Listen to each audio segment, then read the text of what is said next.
again.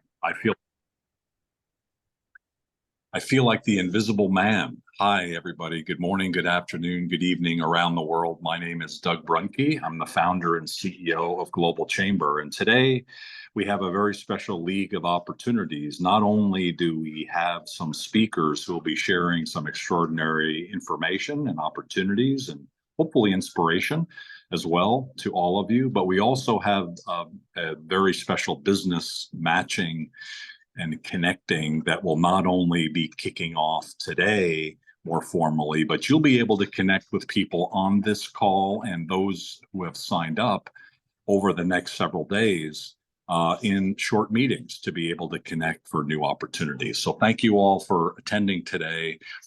We are planning for these presentations to be roughly about 8 minutes each.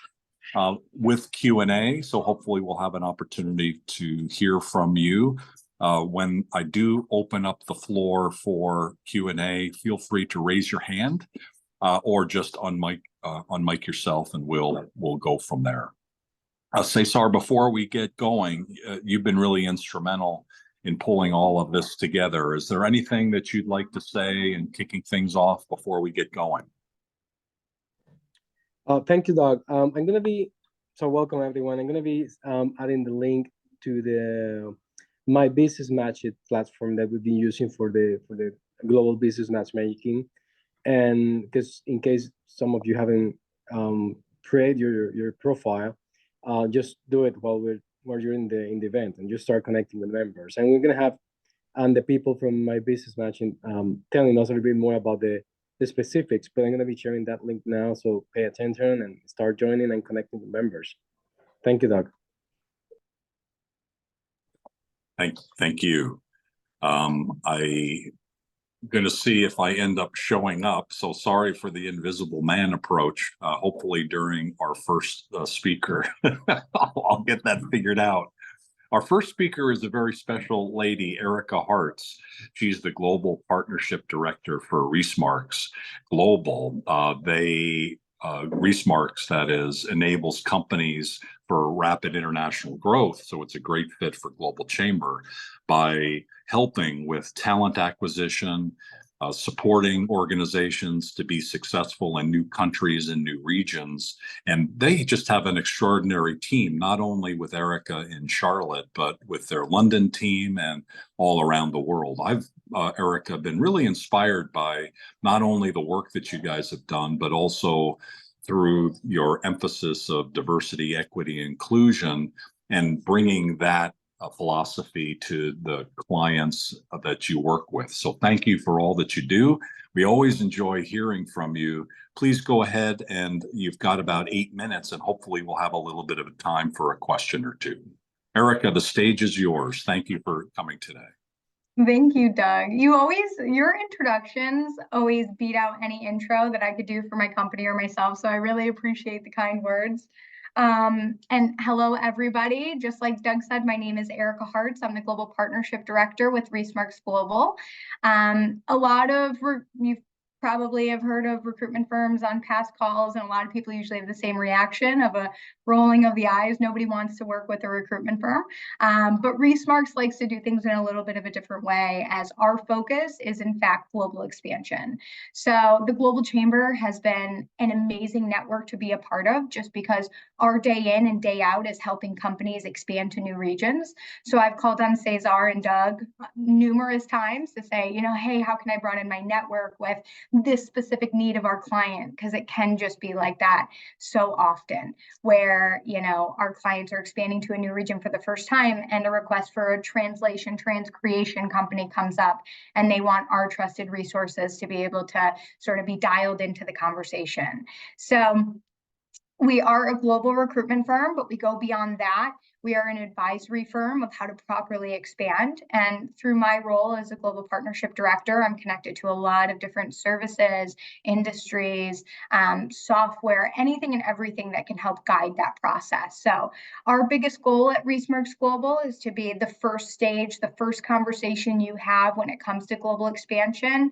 9 times out of 10, the first convo doesn't even involve a lot of recruitment or talent acquisition convos. It's just, What does the talent look like in this region? Can you give salary breakdowns? Do you know of a proper employer of record or payroll company? And so we guide the conversation through advisory and helping these companies pick the best region for them, for their industry, for their company culture, and everything that's involved with that. I've been with the company for going on 7 years, and I tell everybody I drink the Kool-Aid. I live, breathe, and love Reesmarks Global. We're doing something very different in the recruitment industry. We're changing it up to actually help with the expansion rather than just put people into seats. And through my role as a global partnership director, I have done just that. So that's pretty exciting. I know a couple topics that I'm going to hit on for just breaking down more so the recruitment and global expansion space, and one is an industry outlook. So I'll take this in two directions. One is the global expansion service and global mobility space of an industry outlook.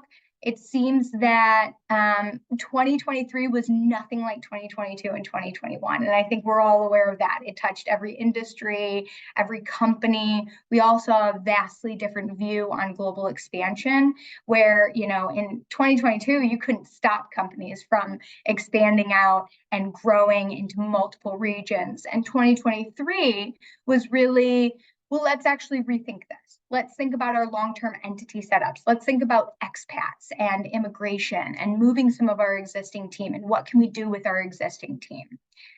Reesmarks Global was really, really fortunate and lucky. We were still very continuously busy in the 2023 year, but it doesn't hide the fact that we noticed those changes in expansion, mobility, global growth for a lot of our clients and new clients that we took on. For a recruitment industry, we saw the same differences in growth as what I just went through, where a lot of companies were trying to reorganize their internal teams, and whether that meant hiring new or promotions and then teams that went underneath the promotions, that was a really common request that came through as of this year. So the industry is still, really quick moving. A lot of growth has been in the year of 2023. When we look forward at 2024, I have a feeling, and from a lot of the conversations we've had in the past month or so, I have a feeling 2024 is going to be more similar to the 2022 year rather than the 2023. A lot of people held their change purses or, their budgets really, really tight. They were making decisions based on their existing team. And I think 2024 is going to be based on the growing team. There have been a lot of effects with, everything going on across the globe that makes every company just sort of really self-reflect and think, how should we do this? Let's be strategic about it. And I think 2023 was a very strategic year, a very impactful year. And 2024 is going to come with that proper and thought out planning and growth. So I foresee for the global hiring and recruitment in 2024, we're going to see a ramp up of, the budgets are going to go somewhat back to normal. The hiring is going to be pretty high in the first couple quarters. And then our typical Q3 might slow down, and then Q4 always ramps up. You always want people in before the end of the year, which is usually a lot harder when you're starting in Q4. But so that's my breakdown of who we are, an industry outlook in both global expansion, but also recruitment, and then what we thought the year coming ahead very shortly. Fantastic. We have some time for questions. Who has any questions? I see a hand raised by the extraordinary Bill Foch, calling in probably from Cincinnati today. How are you, Bill? What question do you have? Always a pleasure, Doug. The question I had, Erica, is if you were saying the way in which you approach recruiting is different from others, how? What would be the next couple of sentences you'd use? The way that I would describe it is cultural understanding. So because we're a global expansion recruitment firm, we're focusing on the core of the company, not so much the role at hand. There's a lot of Mhm. recruitment firms that I consider to be more of like a CV shop or a resume shop, Right, where right. you're looking for a specific set of skills, and those type of firms are perfect for those needs. When you're expanding to new regions, the cultural obstacles, the nuances, the many differences that come with your growing team and the success of your team in that new region, that is our major differentiator. And that's why we're so global centric and focused, because we're focusing on those cultures, we're focusing on those nuances, we're focusing on those red flags and those issues that will come up before even the client is ready to maybe see them with the Really different. good. So I'm gonna say that back to you, and I may have some very specific interests. That's one of the reasons I was asking. But Okay, yeah. I gather from your comment that you are client specific, not physician specific. Yes, absolutely. So we are not industry or role specific at all. We've helped a vast array of industries, companies, stages of companies, sizes of companies, and role styles and placement. Majority of our placement, I could always go through, the specifics, but it's usually going to be those strategic first feet on the ground, whether that means they're part of the executive team or they're just a team lead. It's going to be based on the role at hand rather than, something that you've placed many times before. Thank you so much, Erica. Any other questions? Just unmute yourself and go ahead. I think we have time for one more question. My grandson in the background has a question, but we'll ignore that for the time being. Any other questions? In terms of regions of the world where you specialize, could you talk a little bit about that? You've got a center of excellence in London, you're in Charlotte. Do you do work in Asia? What are some of the key countries for you? Yeah, so we are quite global. It's always going to be the high growth is where we're going to have most of our experience. But we've had requests for Kosovo, we've had requests and placements in Sri Lanka. So it's typically going to be those high growth regions across the globe, inclusive of Latin America, North America, Asia Pacific, and EMEA. We've covered the entire globe, but those specific countries, I could always go more in depth. The biggest thing I always like to say is explain to me where you're going, because we understand.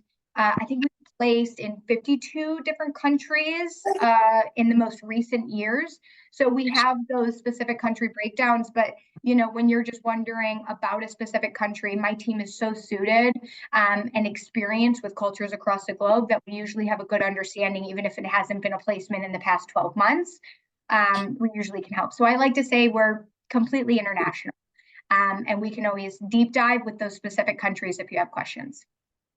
Fantastic. Thank you very much. Mhm. I think I saw a hand go up. Oh no, it disappeared. So okay, no worries. We do need to keep moving on. So Erica, oh, I see. Oh, sorry. I saw a hand by Maya, but then it disappeared. So I'm not sure. Yes, is there a question? Yeah, Well, I just actually I want to ask about like when she said she's like going to different regions, how do you learn about different, like how do you have somebody there, or like how do you know about because the world is big, so Yeah, no, From wonderful. things. Wonderful question.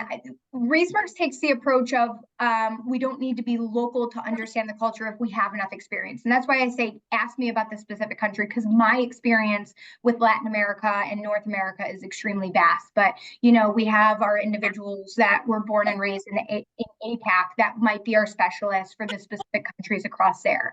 So we've built a cultural team from individuals across the globe. Our main two regions are UK and East Coast US, but our team is vastly different with the cultures that we've come from, the languages that we know, that's how we do it. But the basic answer is we've been around for 23 going on 24 years. And throughout that time, we have taken on many, many roles with many different regions. And time has really created the cultural understanding. And we're always revamping our knowledge by understanding different cultures even more, because many cultures are constantly evolving. You have some that are pretty strong to how they've been for the past 20 years with workforce, a lot within Asia Pac and Eastern and Central Europe. But then you have those Western countries that are constantly evolving with company culture, company ideas, and company needs. So we're always just advancing ourselves, but it's been mainly the years that we've been around that we've been able to get all this information. Thank you. Thank you. Great question, Maya. And just kind of weirdly coincidental, George and you were speaking roughly at the same time. And George is from, I think that's George from Serbia, right? You visited Phoenix recently, and I was going to get you two connected if you weren't. George, you're the George that just visited Phoenix, right? Unless I don't know if you're referring to me, but I'm up in Canada actually right now. Oh, okay, a different George then. Okay, sorry, Yeah. sorry about that. We're gonna No, have to it's- keep moving. So Maya, I'll get you connected to the other George that I was thinking of, and then George, maybe put your question in the chat area, and we'll get back to you as well. I wanted to make sure that everybody will get connected to Erica, and so feel free to connect up to her LinkedIn profile. I'm sure she's probably already posted, if not already, her contact information. But in terms of things that on the positive side that COVID has created, one of those are business leaders understanding that they can tap into global talent. And one of the best ways to tap into that is through Reesmarks. So definitely have Erica on your speed dial. Thank you, Erica, for sharing more today. Thank you, Doug. One of the other things that now has opened up after COVID is airports, and we have an award-winning best airport in the United States represented by Lexi Van Haren, who's our next speaker. Lexi also was a speaker at one of our recent Women in Global Leadership events that was hosted by member BMC in Phoenix.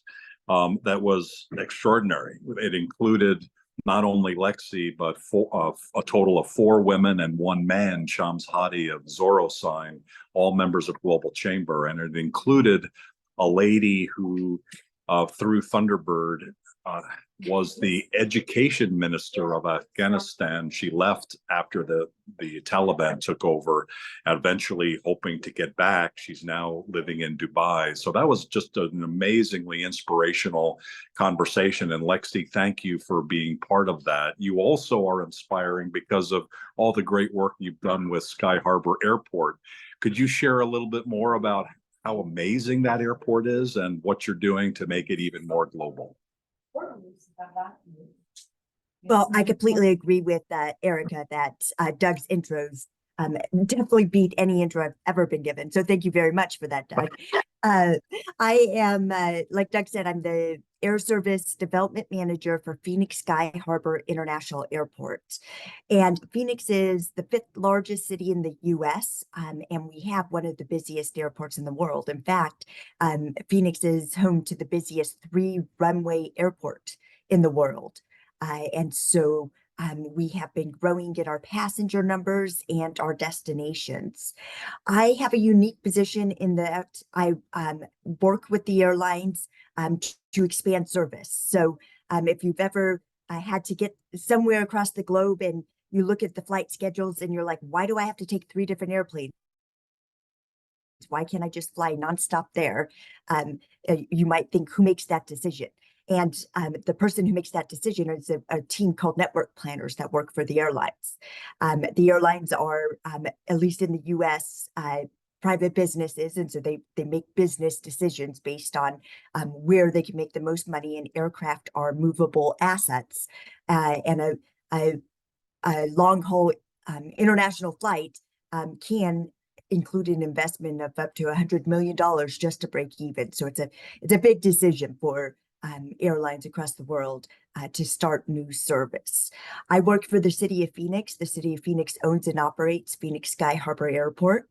And so what I do is I go and tell the airlines about all the great things that the people in Phoenix are doing.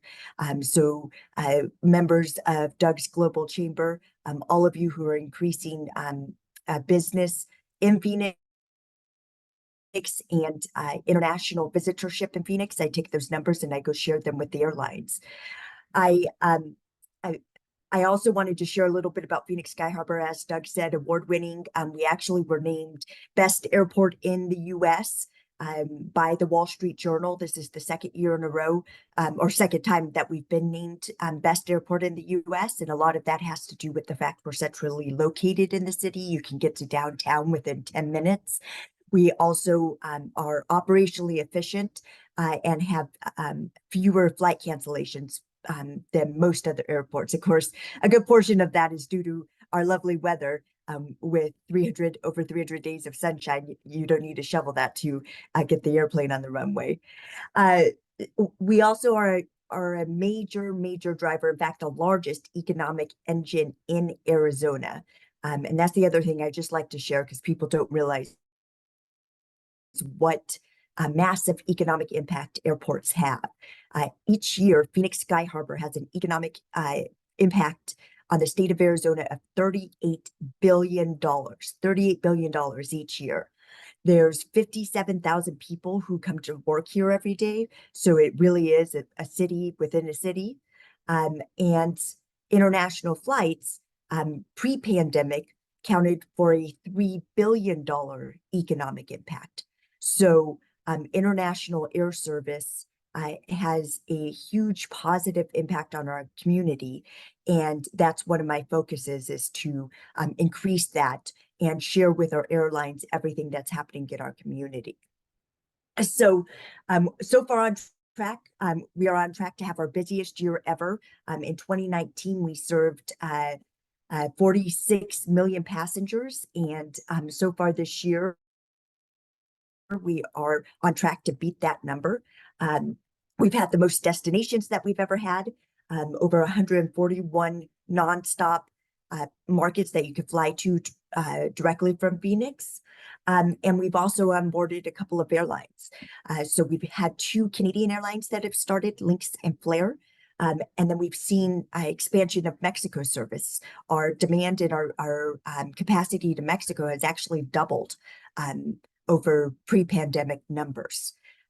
So Phoenix has been in a very unique position for a number of reasons. We have been undergoing a massive economic growth that had started before the pandemic, but really has been exacerbated throughout the pandemic. And we have also seen the diversity of our different sectors, economic sectors, grow. And all of them have become very strong. One of them of note is semiconductor manufacturing. We have $60 billion of semiconductor investment coming online within the next 2 years, just between 2 companies. And on the heels of that, we're also seeing a large amount of suppliers, international suppliers, that are either growing in Phoenix or announcing new Phoenix presence. And so what I've been doing is to work with the airlines to share that information, to help them understand what that looks like in terms of passenger flow, in terms of those companies' executives flying back and forth, and purchasing those business class seats. We have been working pre-pandemic. About 90% of our traffic was domestic and 10% was international. We've been working hard to increase that.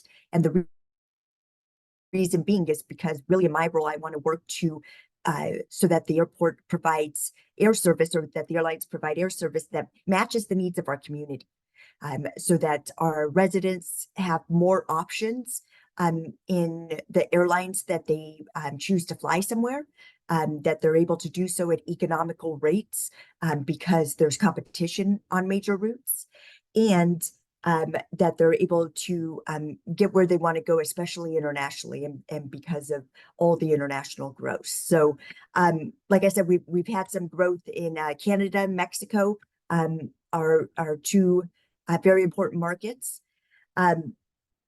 And we have European service as well.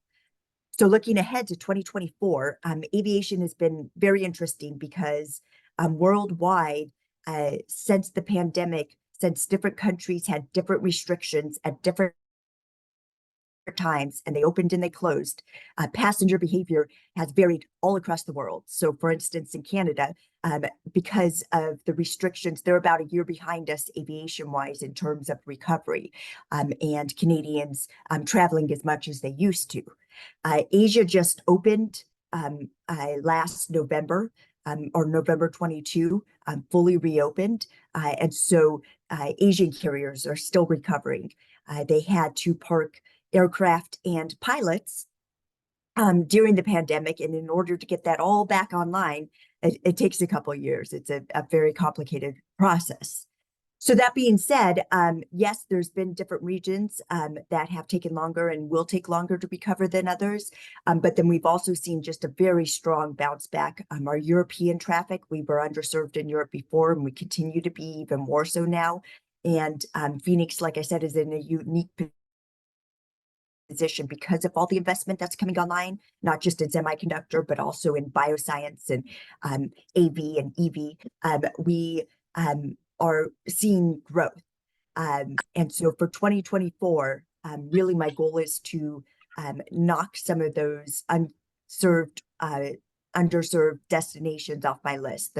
The places where there's a lot of demand for traffic, a lot of demand for air service. Passengers want to fly nonstop from Phoenix to that international location, but currently can't. And so with everything coming online in 2024, I'm hopeful that we'll be able to add some dots on our route map, as we say. What an exciting time. And for those of us that are from older cities, like I'm from New York, and the experience I had early in my life with JFK Airport, it was extraordinary and amazing. That TWA terminal, even now, has been in movies. It's amazingly designed. It was in its heyday. And then during the 70s and 80s went downhill rapidly. And so those of you in older cities probably still kind of experience bad experiences in airports. Sky Harbor is nothing like that. It's extraordinarily clean and modern. It has a transportation system. It's the weather, as Lexi mentioned, is perfect almost every day. It never snows. It's always great.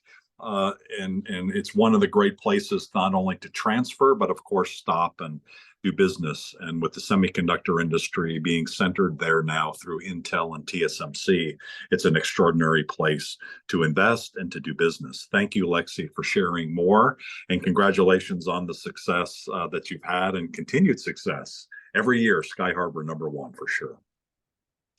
Thank you.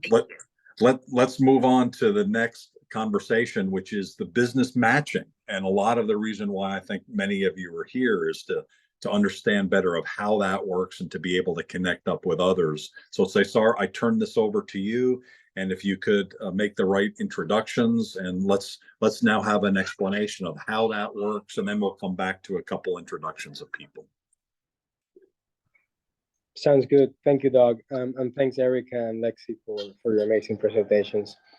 So what we have today, as I mentioned at the beginning, we're partnering with a member called My Business Matches, and they have this business matching platform that we're using today all the way through Tuesday for all of you to connect and have one-on-one meetings.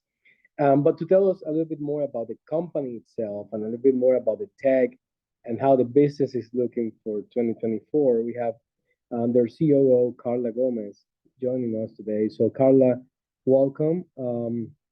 We're going to give you around 5 minutes, and then let's turn to either Clara or Agustina. I don't know who in your team will be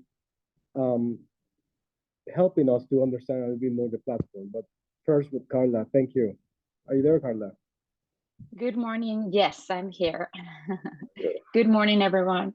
I'm delighted to be here. As Cesar was saying, my name is Carla. I'm the Chief Operating Officer of My Business Matches. I oversee the day-to-day operations of the company, and my focus revolves aligning the objectives to ensure the company aligns with the client's objectives. Right now, I'm going to be sharing my screen in order to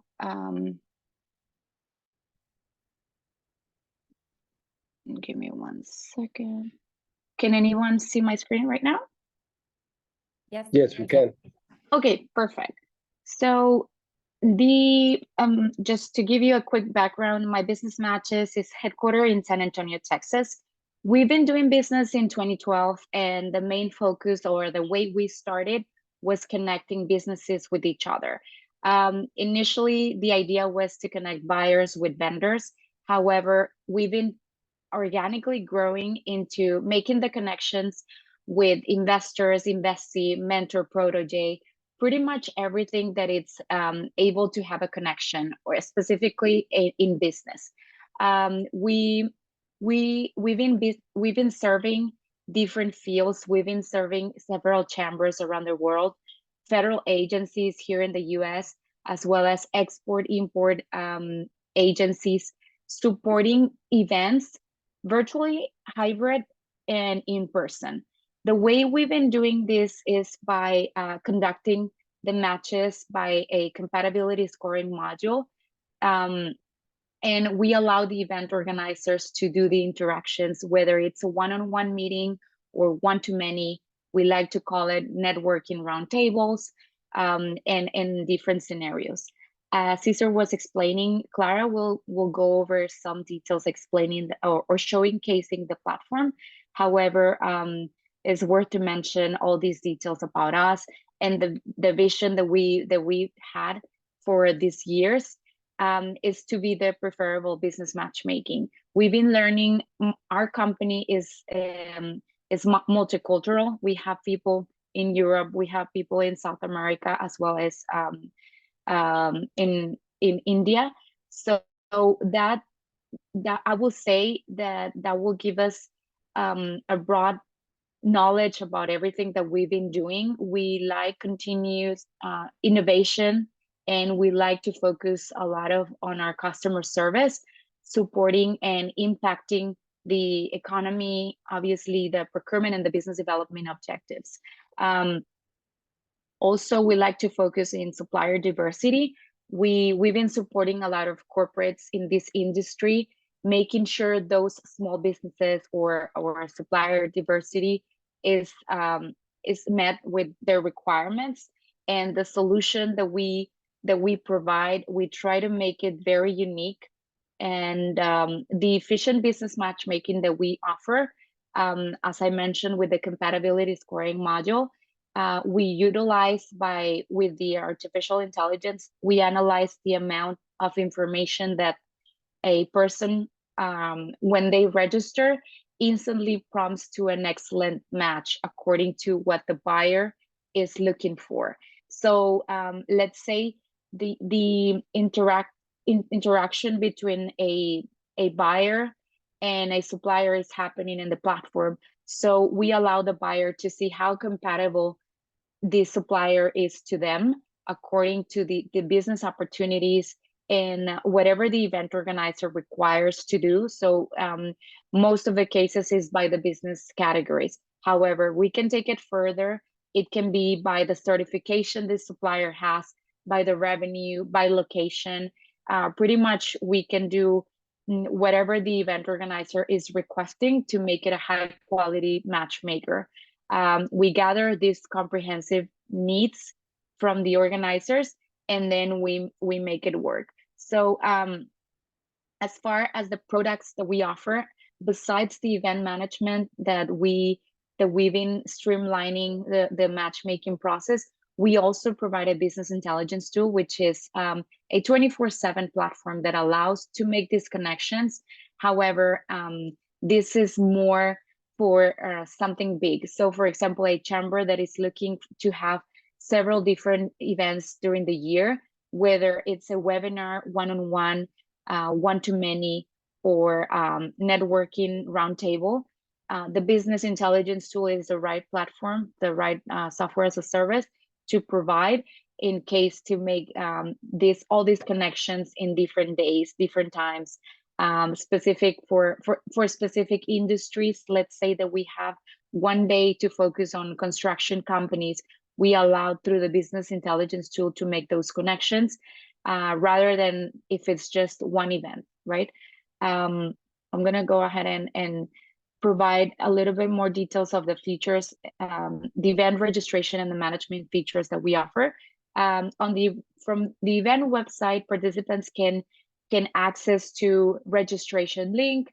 They can see PDF files in case the organizer provides some tutorials, or let's say some information that will be useful for the webinars, as well as speakers information, the agenda, of course.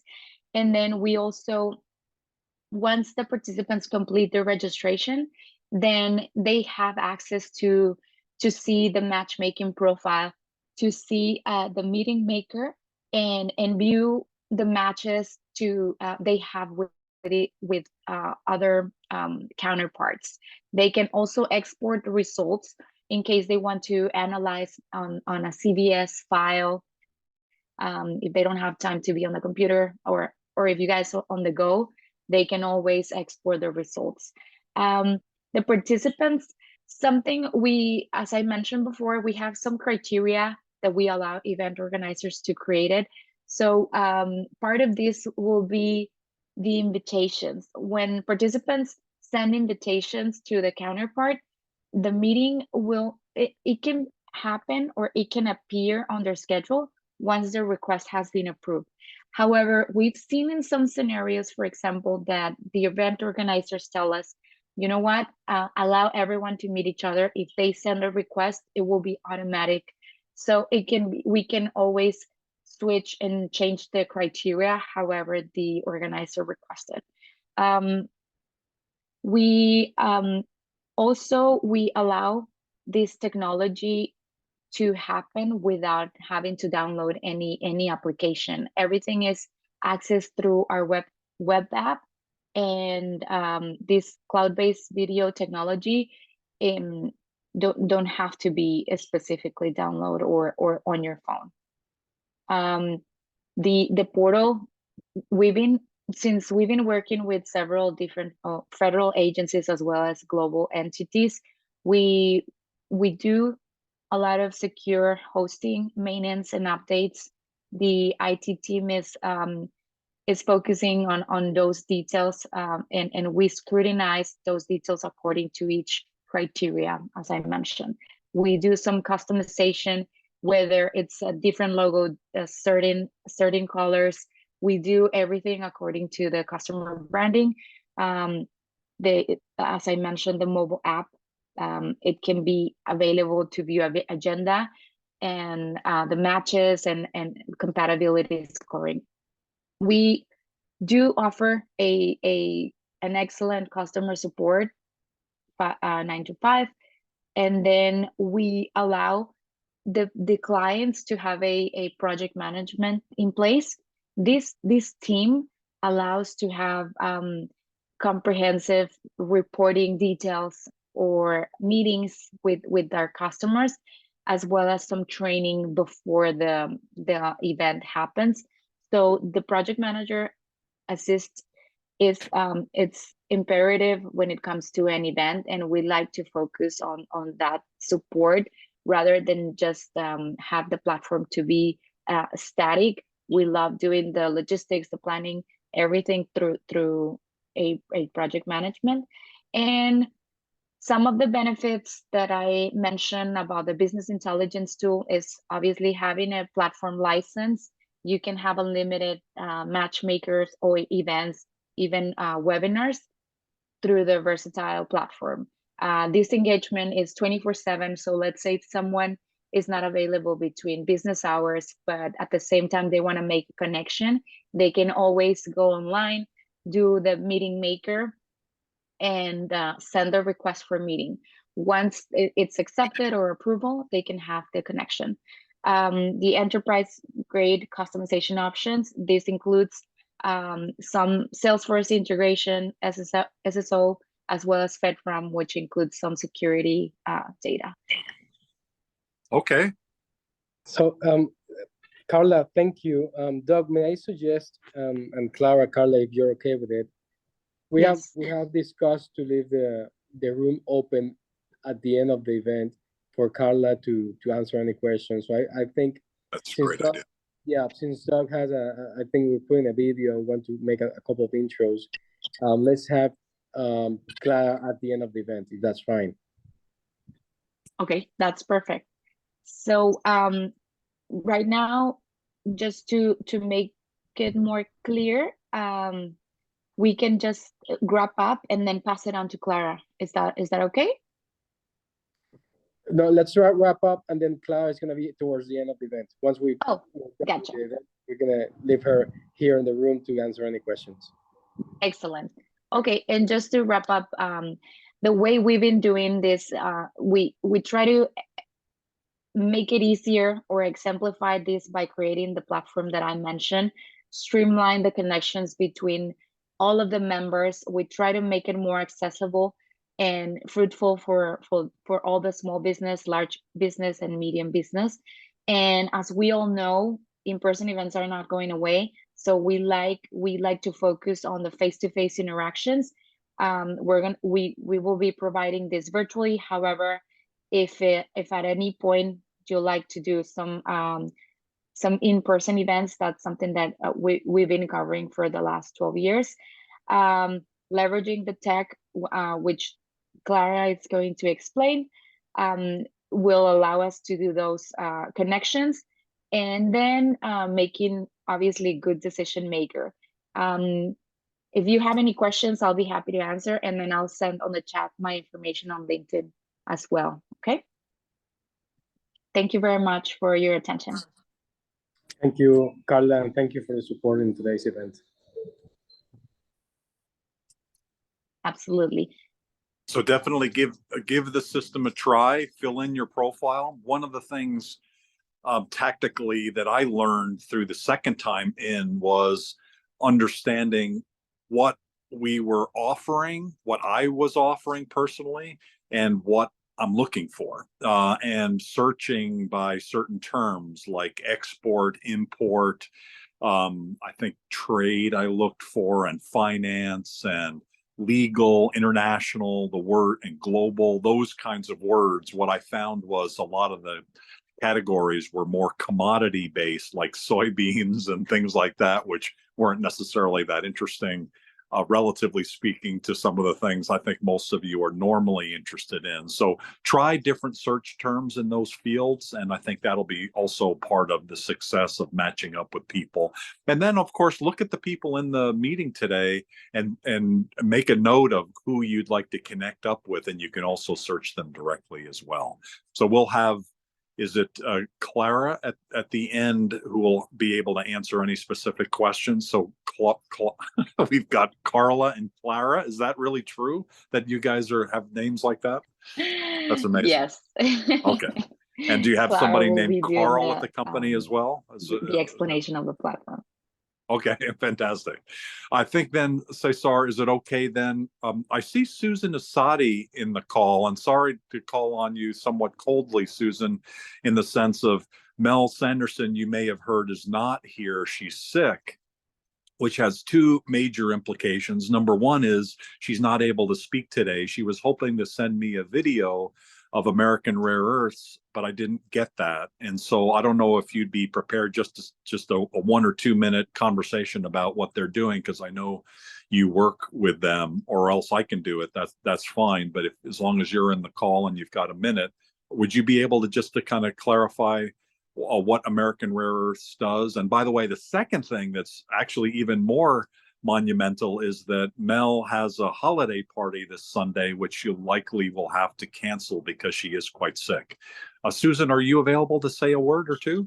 Sure, I can say a word or two. Certainly can't do it as well as Mel can, but yeah, I'm sorry that she wasn't able to make it. Thank you, Doug. So yeah, American Rare Earths is a company that is in the sweet spot of critical minerals. Today's Wall Street Journal had an article about the race against China because they have like 60 to 80% of, the number changes, but I would say 80% of the assets of rare earths that are being utilized for really important things, like the alarm on your cell phone. They're used on military, submarines and, Boeing airplanes. Critical minerals are the things are at the bottom of the pie chart when you studied chemistry. So basically, if you don't have a critical mineral, your alarm on your cell phone won't work. But the top line thing about American Rare Earths is they have 3 assets in the United States, and one big asset in Wyoming has 1.43 billion tons of critical rare earths. That's a lot. That's a real lot. And you know, I have had the opportunity, thank you, Doug, for mentioning, to do some PR for them. Put a little in the chat that's what I do, is help companies get into publications like, you know, the major media. And the thing, you know, like the Wall Street Journal, New York Times, CNBC, and that kind of thing. But the thing about American Rare Earths is they haven't been covered enough, even though I have been able to get them in the Financial Times already in a column. They are really on top of a major asset. And, you know, there's only one mine in the United States that's actually working in this area. It's in California. It's in Mountain Pass, California. So with this asset that I just mentioned, over 1.5 billion tons of critical minerals, even though they're not a working mine yet, they're still in exploratory stage. Once they get going, and they're actually trying to put together a test mine, maybe by the end of first or second quarter, they're going to start trying to build this test mine in Wyoming. You know, you need to be watching this company. More is going to be coming out of them and their story. And you know, the key thing is, you know, it's sort of boring, like critical minerals, rare earths. Who cares? But believe me, if your cell phone didn't work, if your window didn't go down, the electronics that make your windows go up and down in your car, that has critical minerals in it. So it would matter. But again, thank you, Doug, for giving me a couple of minutes to speak, and look them up, AmericanRareEarths.com. Thanks. Yeah, and electric vehicles, you know, sometimes we hear people saying, oh, the world is, you know, changing and things are bad. And what's really happening when you take a step back is that new markets are opening, and people who are involved with old markets feel like the world is coming to an end. But that's not true. Take a step back. And it's actually one of the reasons why you need to be part of Global Chamber, because it's also true geographically. You can get stuck in one country or one region of one country and think things aren't that great. However, just take one state over, one country over, a couple countries over, and suddenly opportunities open up. So whether it's markets, market segments, or geography, definitely open it up. And American Rare Earths is a great example of a company that's going to be an amazing future opportunity, even though it's a hole in the ground right now. But it's going to be amazing. And Susan, thank you for your leadership there and in other areas. And Susan, by the way, is also our executive director for Global Chamber New York City, my hometown. And being a chemical engineer, I ended up putting some elements behind me. Rare earths are something we never really talked about, even back in my chemical engineering days, but they're now much more vital. The next speaker, and then we're going to go to questions with Clara on the platform, is a video that I did with Rami Goldratt. So some of you know theory of constraints. I know Bill Foch knows it very well.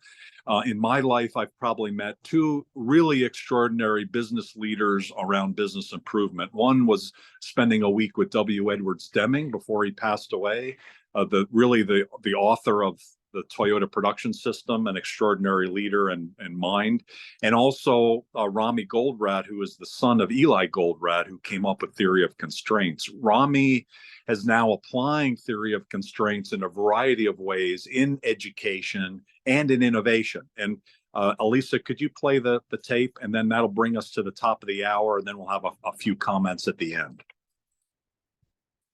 This is, oh, please go ahead.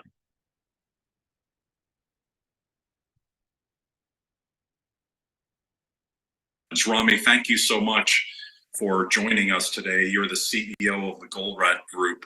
Really honored and pleased to meet you here in the last couple months, and to hear not just the application and how it works, but to see the interaction that you have with the companies. And the fact that you're going to be involved in the workshops coming up is really amazing. You and your team have created this path for companies to create their next big thing, to be innovative in their business. It's so critical in today's business. In the preview sessions, it's been really exciting to see. Could you share a little bit for folks who haven't seen it, how it works? Sure. So first of all, thank you for inviting me. It's a pleasure. I'm personally passionate about advocating and promoting this body of knowledge called business innovation, because TOC is very much known for its operational solutions. But besides the customers that we work with that apply this method, nobody else really knows about it. So really, what this innovation method is all about, many of our customers who are established businesses, it's the the Panasonic of the world and the Toyota of the world, but doesn't have to be so big companies, could be various sizes. And they reach a stage that they have to think about the next breakthrough product. Their product matured or the market becomes saturated. They entered into what is called the red ocean. So all the competitors roughly have the same type of value propositions, and you just differentiate yourself with price to features, and you don't have really something that can really differentiate to get more sales revenue or better margin. And for this purpose, we developed this process. So if the operational solutions of TOC looks at your internal constraints, what we do with this process is we look outside, we look at your customers, and we try to understand what type of significant limitations the customers have, and what can we do in order to remove these significant limitations. Now, when you apply this process, you see that many times you can find great opportunities for more revenue with the current markets that you operate. You don't have to go necessarily with totally new products or new customers and do those pivot strategies.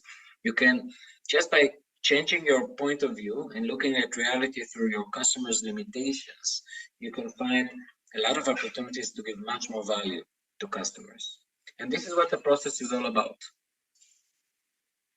I love your definition of innovation. It really transformed my own thinking about how to think about it and what is an innovation and what is just an improvement. And the way you interact with people in the workshops gets them there faster. You know, any new information that allows our brain kind of to process, it's fun to see in the workshops and in the sessions that you've run so far, how people are digesting it. And then I love the interaction that you have with the people there to get them there to break through, not just in a theoretical way, but for their own business.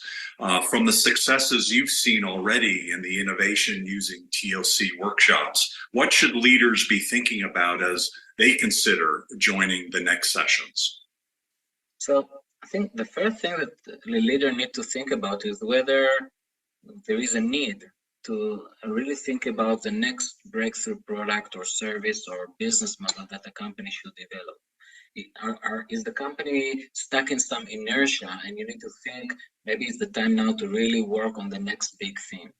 And also many times companies that do try to work on the next big value proposition, what happens is that they have too many ideas, and it starts to have multiple initiatives, which spreads the attention and the resources too thin, and you reach incremental results. So this workshop can either help you develop this new idea or look at everything you're working and focus on the right things, put all the energy around the ones that can really make a difference. And so the first thing is, as I mentioned, that you need to think whether you have such a need. And then to define the team that can really put its intuition and experience together in order to develop it. Typically, it's not a workshop for one person. You need to have a team, 2, 3, even more people that know about the customers, that know about the products, that can spend some valuable time really thinking together. What are the limitations of your customers? How we can remove them? How we can build this growth plan in a practical way, so it doesn't create too much investments or too much efforts until we see results. These are all the things that we work through in the workshop. Brilliant. The way they're structured is 2 days of workshop, 30 days off, and then another 2 days. And to your point, having a group of multifunctional people there in the session allows that creativity to happen. Join us from October through early December for these workshops, the 2+2 workshops, both in Phoenix, Arizona, US, and Los Angeles, California, US. Rami, any final comments? So I just want to highlight one more thing. So innovation is not just about coming up with the next big idea. You also need to think how to make business out of it. And you also need to think how to implement this innovation journey, how to manage the innovation project, because it's not a linear project. It requires iterations, and we need to know how to manage it. So all these aspects, how to come up with a big idea, how to shape, design it, how to create business around it, and how to manage the innovation journey, all of these are going to be learned in the workshop. And we believe is learning by applying. So you apply it to your business and you learn the process so you can repeat it. You can become the innovation leaders in your company when you go back to your business. That's why we require 2 days, a break, and another 2 days. Rami Goldrat, CEO of Gold. Thank you, Elisa.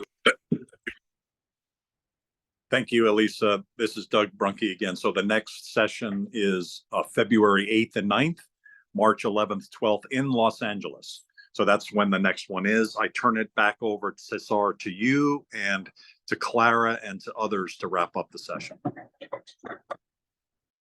Thank you very much, Doug. Thanks everyone again for joining us today. We're gonna stop the recording, at least if you can, and then we're gonna leave the room for Clara to clarify or help us understand much more better the app. And so Clara, welcome and